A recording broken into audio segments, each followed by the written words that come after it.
Do you know what? I kind of expected this. I thought to myself, Manchester United get knocked out and dumped out embarrassingly. And I was saying embarrassingly, it shouldn't be when you're playing against a fellow Premier League side and a good team like Brighton. But they had half the team that usually start from not playing. And I thought the performance that we put in for a large part was so tepid and fragile that I've actually woke up today even more annoyed about it. I thought it was embarrassing. And I said to myself, last week, we were heavily linked to Ole Gunnar Solskjaer and Michael Carrick as potential caretaker interim managers for the rest of the season when we go through this kind of almost like purgatory period with Darren Fletcher against Burnley and against Brighton, and they've kind of stalled making a decision. I thought maybe they saw things he liked against Burnley, or they were just doing their interview process and due diligence, which seems to be the case. And it was very much suggested that they'll make a decision at some point in this week. And that was what he said last week. And that could have been midweek, that could have been Thursday, probably a little bit earlier than that with obviously the Derby day on the horizon. But I think this Brighton game and being knocked out of the FA Cup, where United are going into a 40-game season now, which is the least we've had in over a century, I thought, you know what they'll do? Clubs are clever. PR, media-wise, they'll accelerate the decision to bring an interim manager in, and they'll probably do it today. And it seems to be the case. Steve actually messaged me yesterday about 7 o'clock and was like, Michael Carrick's going to be interim. And I was like, I took it with a pinch of salt, but believe it or not, Steve does have some good sources. He won't always be right, but he has sources, better sources than the likes of me and you have. Doesn't mean it'll be definitely true. And Steve's my mate, I know what he's like. He can get a bit giddy. But when he told me who it was from, it sounded like that should be pretty nailed on. And then literally within the next hour, he saw journalists saying that Michael Carrick was the lead candidate. So it all seemed to be true. And that's what I'm going to speak about, because I thought they'd push it forward and to kind of cloud over the fact that United have just embarrassingly been knocked out of the first round of a domestic cup competition again. They'll kind of make some noise the next day, announce who the next interim manager is, and then you start looking forward to Derby Day. But I wouldn't have minded either.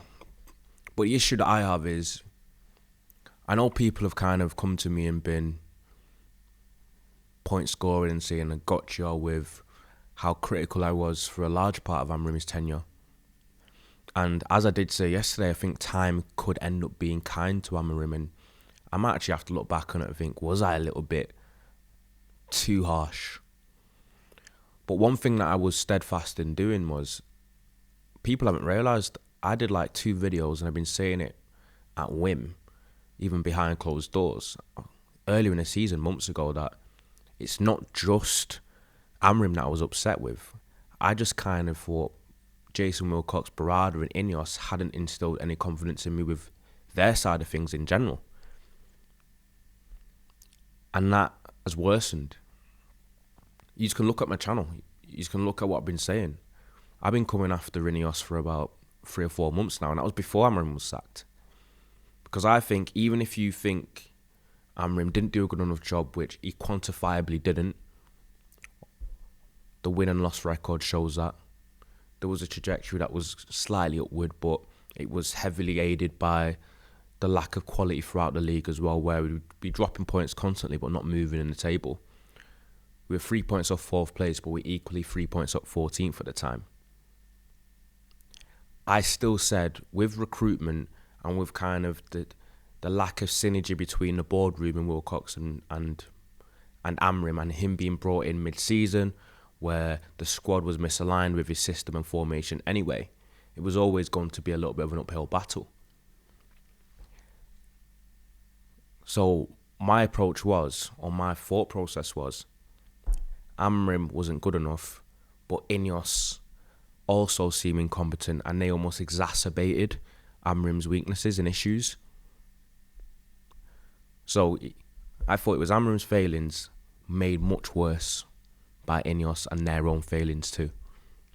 And now Amorim's gone. But INEOS and the incompetent board members that I'm judging quite harshly right now are still here. So them appointing Carrick, them appointing Ole, and whoever they decide to make the next manager, I've actually going into it with a bit of a sense of dread now, a bit of concern, a bit of worry, and I actually don't feel like I have that much belief in them making the right decision and actually forming this transition into the new manager and actually going upwards as a club very well in itself. The Glazers are still there. The INEOS feel like they're just winging it, to be honest with you. Can make all the smart words you want, but I think winging it pretty much sums them up. But we spoke about this United DNA thing, and that's been a little bit of a buzzword for quite a long time over the last couple of months, because we kind of feel like we've lost a little bit of an identity, United. You don't know what direction we're pulling in. So maybe as an interim, you bring in the likes of a Michael Carrick, who knows the club, who's been here before, and had a pretty decent tenure at Middlesbrough. Hasn't managed a big club before. He's managed a couple of United games before where we look fairly decent under him as well. There's talks of Darren Fletcher being kept on as a first team coach as well. But the thing is, as an interim manager, the job really isn't to set the world alight and to win the title. It's just to steady the ship. But you don't want 6 months to be pissed down the drain, and then the summer comes around and then you don't believe in INEOS' ability to recruit well, and you don't know whether they're going to make the right decision managerially. I wish I could sound less despondent, but it just feels like there's a massive shower of shit and a dark cloud hanging over us. And Michael Carrick's first games, if he is appointed, will be Arsenal and Man City. It's a chance for him to be smashed his first couple of games, but an opportunity to probably make himself a bit of a folk hero. But I was always leaning towards preferring Carrick to Ole, to be honest, when it came to who I'd have as interim, just because he had a decent 2-game stint, but he's also not been here before. And I felt like the media circus, if we did sign Ole, would have been more incentivised, and I think we would have been picked apart. Anytime we lost the game, anytime any bad run. And then I think you'd also have this kind of polarising divide that's continually happening within the fan base.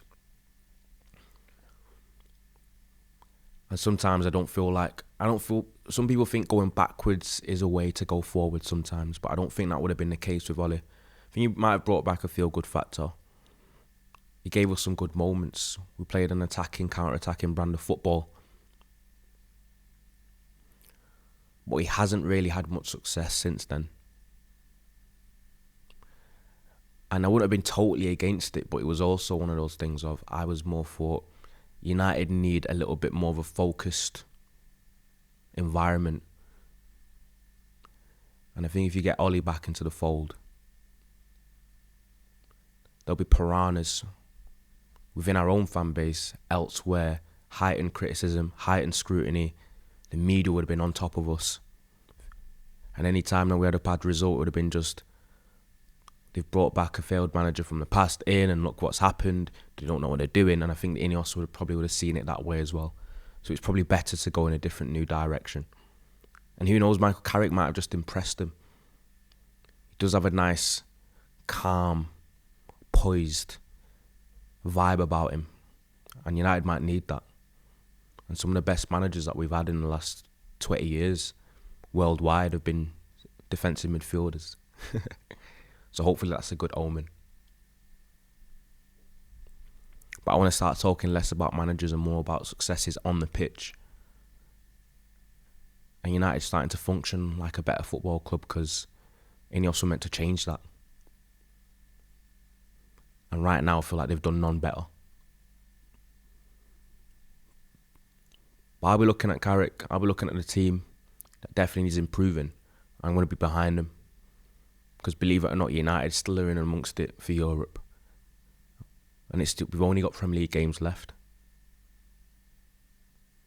It's time for us to stand up and be counted. But will he be a success? I'm hoping so. I'm going to start looking a little bit into a deep dive into how he played, his philosophy. I know there was an element of pragmatism in his game as well, a little bit more positional play. Probably has a little bit more modern outlook on football as well. But I'm not going to hold my breath, because I'm sick of United seasons being ended in January. We've got a big few weeks ahead. But we can't feel sorry for ourselves. And Carrick knows that. How much of a success will he be? We'll see. But remember to like, comment, subscribe, hype the video. Let me know what you think about the possible appointment. Carrick, Ollie, which direction do you want to go in? And I'll see you next time.